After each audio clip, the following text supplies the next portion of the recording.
प्रिय विद्यार्थियों, हम भारतीय संविधान की विशेषताओं का अध्ययन कर रहे हैं। आज हम अगली विशेषता पढ़ेंगे और वह है न्यायिक पुनरावलोकन व संसदीय संप्रभुता का समन्वय।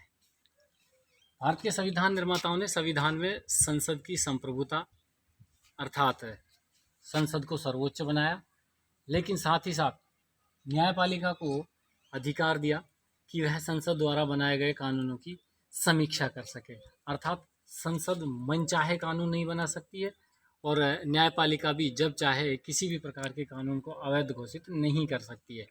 इसलिए संविधान निर्माताओं ने संविधान में न्यायिक पुनरावलोकन व संसदीय संप्रभुता का समन्वय किया। पहले हम यहाँ देखते हैं संसदीय संप्रभुता होती क्या है कि संविधान के अनुसार कानून निर्माण के क्षेत्र में भारत की संसद जो है वो सर्वोच्च है। अर्थात भारत की संसद किसी भी प्रकार के कानून बना सकती है। उसके बाद हम बात करेंगे न्यायिक पुनरावलोकन की।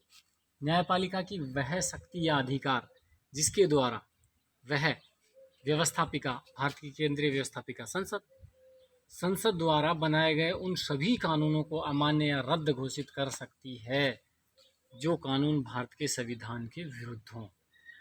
अर्थात न्यायपालिका केवल उन्हीं कानूनों को लागू करने का अधिकार संसद को प्रदान करती है जो संविधान के अनुरूप हों।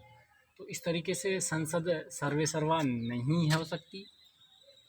न्यायपालिका भी केवल उन्हीं कानूनों को अवैध घोषित कर सकती है जो संविधान के विरुद्ध हों। तो एक विशेषता ये भी है कि यहाँ संसद को सर्वोच्च तो बनाया गया है, लेकिन साथ ही साथ न्यायपालिका को न्यायिक पुनरावलोकन का अधिकार दे करके ये चीज़ स्पष्ट कर दी गई है कि वह संसद की सर्वोच्चता को सीमित कर सकती है।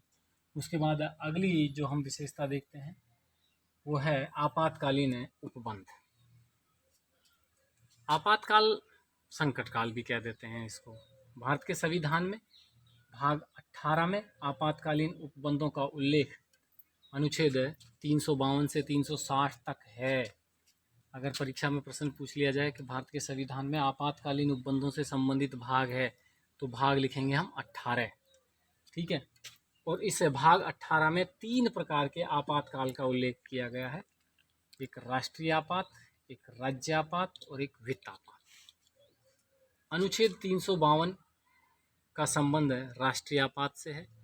इसमें यह प्रावधान है कि यदि युद्ध हो या होने की संभावना हो, भारत के ऊपर कोई बाह्य आक्रमण हो गया हो या होने की संभावना हो, सशस्त्र विद्रोह हो गया है भारत की सीमाओं के अंदर या हो सकता है, ऐसी सभी स्थिति में भारत का राष्ट्रपति अनुच्छेद 352 के तहत पूरे देश में या उसके किसी भाग में राष्ट्रीय आपात की घोषणा कर सकता है। सीधा सीधा प्रश्न पूछा जाए कि राष्ट्रीय आपात से संबंधित अनुच्छेद है तो अनुच्छेद 352। ये 3 कंडीशन में लगाया जाता है: युद्ध, बाह्य आक्रमण और सशस्त्र विद्रोह। उसके बाद नंबर 2, अनुच्छेद 356 के अनुसार यदि किसी राज्य में संवैधानिक तंत्र विफल हो गया है। संवैधानिक तंत्र विफल होने का मतलब यह है कि किसी राज्य का शासन संविधान के अनुसार नहीं चल रहा है, ऐसी सूचना भारत के राष्ट्रपति को संबंधित राज्य के राज्यपाल या किसी अन्य माध्यम से मिल जाती है तो भारत का राष्ट्रपति उस राज्य में आपातकाल की घोषणा कर सकता है। अनुच्छेद 356 इसे बोलचाल की भाषा में राष्ट्रपति शासन लागू होना कहते हैं।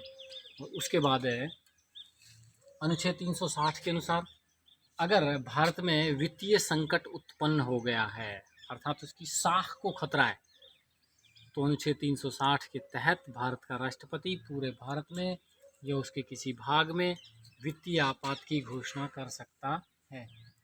नोट डाल के लिख देंगे कि अब तक भारत में वित्तीय आपात एक बार भी नहीं लगाया गया है। जो राज्य आपात की बात करें तो ये सर्वाधिक बार श्रीमती इंदिरा गांधी के शासनकाल में अब तक लगाया गया है। आज के लिए इतना ही, इसको आप उतार लेंगे। धन्यवाद।